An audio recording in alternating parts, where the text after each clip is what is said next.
sekitar setengah enam sore gitu. Dia kayak tiba-tiba bingung, loh, aku di mana ya?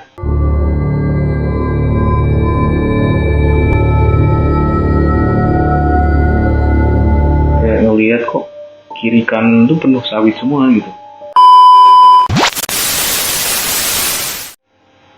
Cuma aku perhatiin aja gitu, selama dia nggak ganggu atau ngeresain kita, atau dia jahatin kita, ya biarin aja gitu. Nah kebetulan partner ini dia bisa dibilang orang pinter gitu loh dalam hal-hal kayak gitu. Jadi sama dia dibikin asik-asik seru-seruan gitu aja, sambil ngeliatin kita keheran-heranan. Nah jadi setiap burung yang kita tembak itu ternyata diumpetin, disembunyiin sama kuntilanak.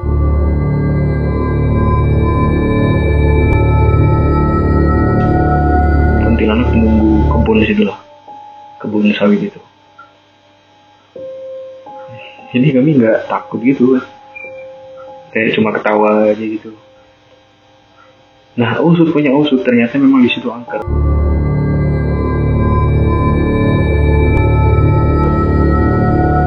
Sering orang ketemu, sering orang lihat gitu. Entah meskipun cuma lewat atau ketika lagi jagain kebun gitu.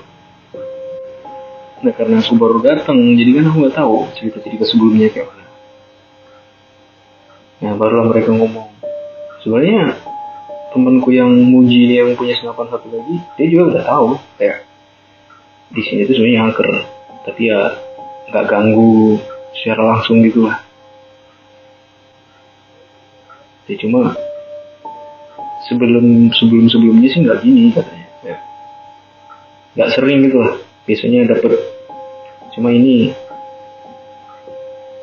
mungkin dia lagi pengen ngegangguin orang baru katanya gitu. Jadi sambil ketawa-ketawa aja setelah dengar cerita itu, kalau sebelumnya emang sering gitu, cuma nggak apa, nggak nakal gitu.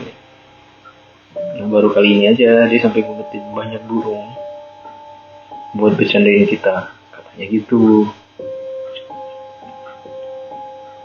Ya udah, cuma nyoba itu doang, nyoba senjata maksudnya. Nah beberapa hari selanjutnya, aku sama temanku berdua, yang ini bukan teman yang kemarin waktu berburu di kebun sawit pertama kali, itu bukan itu, beda lagi. Kami berburu lagi tuh bertiga, dia, aku, Riko, sama Rudi. Nah dua orang ini bisa dibilang keponakan gitu lah. Ya aku ajak aja, yuk cobain, sambil nyari-nyari siapa tahu dapet. Di mana katanya? Ya saat kebun sawit. Nah, udah. Nah baru perjalanan, baru setengah jalan gitu lah, ada burung gitu. Sambil nyenter-nyenter kan kita jalan ke area sawit itu. Nah si Rudi ngeliat, bilang, mas ada burung ya, yuk tembak gitu. Ya setelah disenter pakai 2 senter tuh emang, oh iya ada burung tidur gitu. Ya udah pas banget itu, di teleskop tuh udah pas tengah pokoknya. Kita coba aku tembak.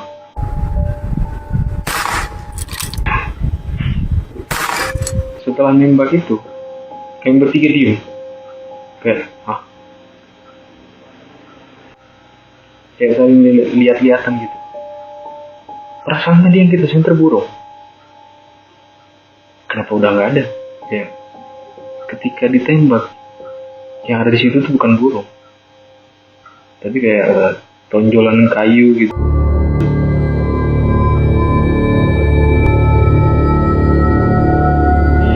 Jadi kayak ngerasa aneh aja gitu. Sebelumnya emang bener-bener burung, ada matanya, jadi kayak kalau kena senter kan berkilau gitu.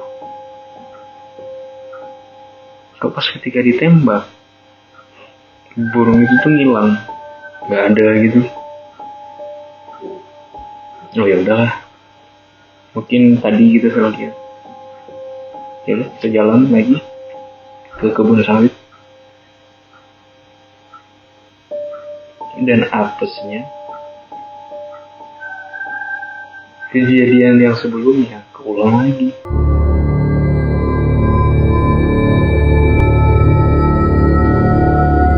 Kayak banyak burung yang nggak bisa kita dapetin gitu waktu malam tuh. Yang jelas-jelas udah kena, berdarah, bulunya berhamburan, tapi nggak jatuh-jatuh juga burungnya.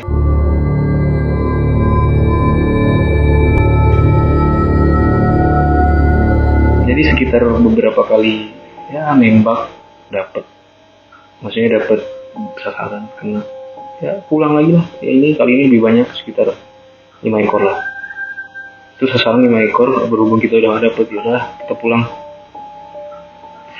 Nggak beres udah. Ya. Kayak kita lagi diisengin aja gitu. Yaudah kita pulang. Nah sampai rumah. Ya kita ketawa, terus ngobrolin tentang perburuan tadi yang nggak dapet sama sekali burung. Dan aku sempat nyeletuk, ini antara kita yang bisa atau akunya yang nggak bisa nembak. Tadi yang pertama sasaran udah bagus, pas deket banget, kok nggak kena. Yang sebelumnya burung malah berubah jadi kayu gitu. Ya udah deh, besok siang atau sore lah aku nyoba di sekitar. Kalau aku juga nggak dapet burung, berarti akunya yang nggak bisa nembak. Aku ngomong gitu. Besok siang sampai sore juga aku nyoba nyari di ladang-ladang yang deket gitu, dapat burung, dapat 5 ekor sama 1 tupai. Nah berarti aku bisa nembak, ya bisa, ya jago juga lah, lumayan jago gitu lah, buktinya dapet. Dan gak ada kejadian kayak sebelum-sebelumnya yang ditembak jatuh hilang. Berarti emang diisengin aja gitu di kebun sawit situ. Ya udah, untuk saat ini aku ngomongnya gitu, kebun sawit kita blacklist dulu, kita ganti daerah-daerah lain atau tempat lain gitu lah. Jadi setelah kejadian itu aku gak pernah ke kebun sawit lagi, paling cuma di tempat yang lain dan dapat aman gitu. Nah selang berapa lama itu ada tetangga rumah gitulah, dia pengen minjem senapan, udah pakailah gitu. Jadi dia minjem, datang ke rumah sekitar 4:30, terus dia pergi, nggak tahu pergi kemana, gak aku tanyain juga, cuma aku bilang ya udah pakai aja gitu. Di 4:30 dia jalan, pulangnya itu sekitar 6:30, udah habis maghrib. Nah dia datang naik motor kan, sambil kayak capek, terus geleng-geleng gitu, sambil bawa 1 burung. Dia bawa 1 burung yang dia pegang di tangan gitu. Dia ngomong, nih ambilin. Tuh, enggak mau, aku bilang, ambil aja kan kamu lagi pengen makan burung gitu ya. Enggak lah, males. Kenapa? Disengin aku tanya. Disengin gimana? Nanya gitu. Tadi kan aku yang ngomong itu ke kebun sawit. Baru dengar kebun sawit aja langsung ketawa. Nah, kenapa ketawa? Kenapa terus? Jadi sampai di sana, ya nggak lama itu langsung dapet burung. Kayak aku ngeliat 1 burung terus kutembak, terus kena jatuh, udah aku ambil. Nah, sekitar setengah 6 sore gitu, dia kayak tiba-tiba bingung, loh, aku di mana ya?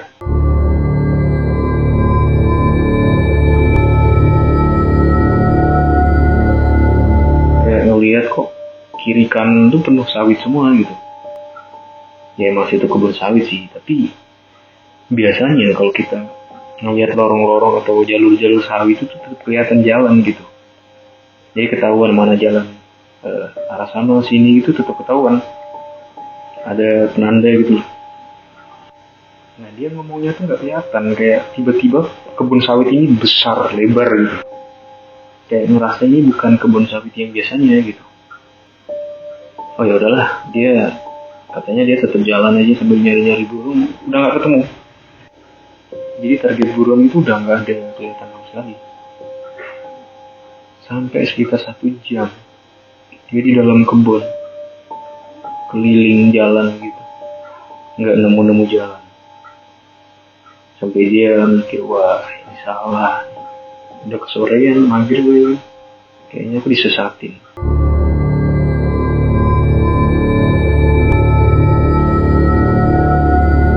Sambil doa sambil jalan, sambil lari-lari takut juga.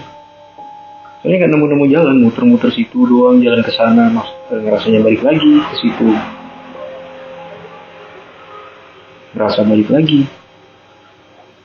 Ya udah, nggak lama setelah maghrib selesai itu 6:30, akhirnya dia ketemu jalan. Kayak tiba-tiba itu lega, kayak yang sebelumnya ngerasa panik atau gimana, tiba-tiba di tengah udah kelihatan gitu jalur jalan. Alhamdulillah gitu ya, ketemu akhirnya jalannya.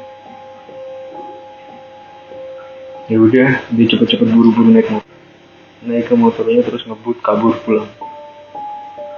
Sampai rumah itu baru dia cerita, dia ceritain itu kalau dia habis disesatin di kebun sawit.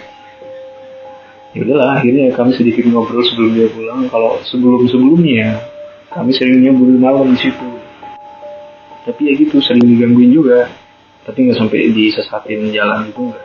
Tapi dia sore-sore menjelang maghrib disesatin di situ, dibikin muter-muter di situ, nggak dikasih jalan sampai selesai maghrib di situ. Makanya yaudahlah, ambil burung ini buat aku gitu deh. Ya udahlah, lumayan kan rezeki, gua ambil aja. Nah setelah kejadian itu dia kapok, kayak udah trauma gitu kalau mau berburu ke situ, gara-gara sering bukan sering maksudnya, karena dia disesatin kemarin gitu.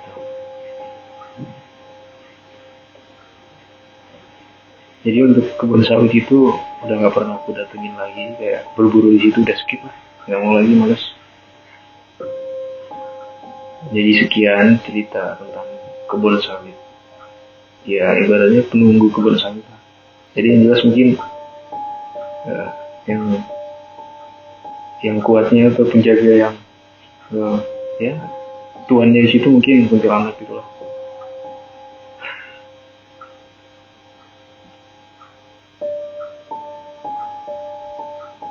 Ya udah, bye. Terima kasih.